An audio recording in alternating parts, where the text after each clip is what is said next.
দেশের যে অবস্থা, দেশে আর কতদিন থাকবো? সব পোলাপান বিদেশে চলে যাইতেছে। চল তুই আর আমি বিদেশ যাই। আসলেই বিদেশে যাইতে হবো, কারণ দেশে থেকে কিছু করা যাবে না।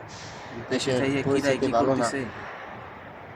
তাহলে মামুন মামুন তো বিদেশে গেছে অনেক দিন, 6-7 মাস হয়ে গেল। চল মামুন একটা ফোন দিই, ওর কাছ থেকে খোঁজ খবর নেই, দেখি বিষে টিসে পাওয়া যায় নাকি। ফোন দিয়ে খোঁজ খবর নিয়ে দেখি কি অবস্থা। দে মামারে দে, ফোনটা দিয়ে দেখি কি অবস্থা। তারা ফোন দিই।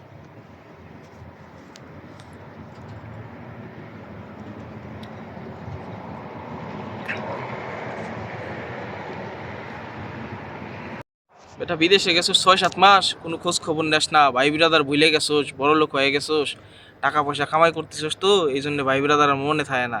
তা কি অবস্থা, আমাকে একটা বিষে টিশার দে, নাকি আমরা বড় লোক হয়ে যাবো দেখে বিষে টিশার দিবি না, খোঁজ খবর রাহস না। এই তো রে, আছি ভালো। তোদের কি অবস্থা? সৌদি আরবের অবস্থা আছি, বহুত কাজকর্ম করতাছি। তোরা কইছস না বাইরে গেলে অনেক টাকার মালিক হবো। আছি এখানে, অনেক সুখী আছি। 5-6 মাস যাবৎ কাম করলাম, 1 টাকাও বেতন দেয়নি। ঠিকমতো খাইতে পারি না, ফ্যামিলির সাথে কথা বলতে পারি না। এইভাবে দিনকাল কাটাস। যাক, সমস্যা নাই, তোরা তো বিশে চাইছস, যদি আসস সমস্যা নাই, ভিসার ব্যবস্থা করব। আমার এই করুণ কাহিনী শোনার পরও যদি তোদের মনে চায় আবি, তো আয়, সমস্যা নাই।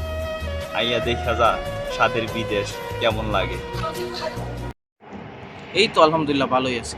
কস কি তুই, এইরকম অবস্থা তোর বিদেশে, আর আমরা তো ভাবছি তুই বেটা টাকা পয়সা কামাই করতেছিস, দেখে খোঁজ খবর নেস না।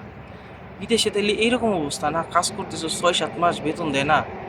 ভাই তুই অনেক বড় বাসান বাঁচাইলি রে, আমাদের মাথায় বিদেশে যাওয়ার উৎসব ছিল। খালাস দিয়ে আমরা দেশে কিছু করার চেষ্টা করি। ধন্যবাদ ভাই, তুই আমাকে অনেক বড় বাসান বাঁচাইলি। 5-7 লাখ টাকা খরচ করে যায়, যদি বেতন না পাওয়া যায় তো কি করতাম আমরা। এই মামুনে কইলো ওর নাকি 6 মাস ধরে কাম নাই, ওর নাকি খাবার টাকা নাই, ও নাকি চলবে পারতেছে না। তাইলে আমরা যে বিদেশ যাওয়ার চিন্তা ভাবনা করছি, আমাদের কি বড় একটা ক্ষতি হয়ে যাইতো। 5-6 লাখ টাকা বিদেশ যায়, যদি বেতন বেতন না পাই ঠিক মতো কাজ কাম করে, তাহলে বিদেশ না যাওয়াই ভালো। দেশে আমরা একটা ব্যবসা প্রতিষ্ঠান দিয়া চলে ফিরে খাইতে পারবো। ওরে মামুন আমার, দূরপ্রবাসে এই বাপ মা থুইয়া দেশে না যাওয়াই ভালো, আমি যা মনে করি। তাহলে মামুন আমাদের বড় একটা উপকার করলো রে।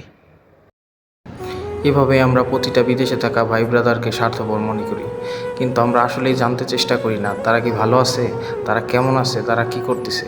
আমরা মনে করি তারা টাকা পয়সা ইনকাম করে স্বার্থপর হয়ে গেছে, কিন্তু আসলে না, চিত্রটা ভিন্ন হয়। এজন্য আমাদের চিন্তাভাবনা সব কিছু পরিবর্তন করতে হবে।